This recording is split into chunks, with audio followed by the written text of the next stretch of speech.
Well, the resurrection of Christ I would say, has made all the difference in my life. I'd grown up in a Christian home. I was involved in a church at the time, but my life had become stagnated. It had become, I would say, corrupted in a sense. As I began to deal with it, I, bit by bit, began to lose everything that I thought I had that was of value. And that included ultimately my family, my home, ultimately my job and my freedom. And I ended up getting an 8-year sentence in the Department of Correction. When I first went to prison, that was certainly a low point in my life.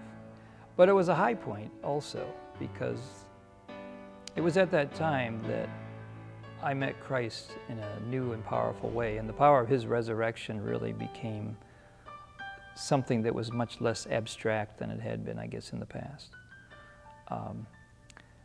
The peace that I experienced during that time was something that I would have never anticipated. After coming out of prison, God had enabled me to purchase a home.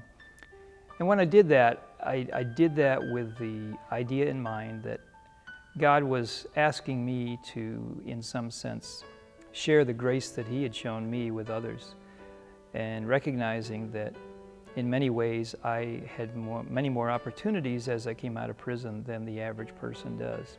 And so when I purchased this home, I had the idea that someday perhaps I would be utilizing that home as a place where others could come as a transition time from prison back to society.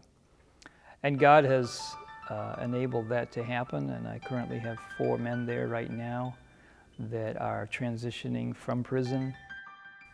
If it weren't for the resurrection of Christ and the hope that that brings to me as an individual, as a child of God, as a forgiven person,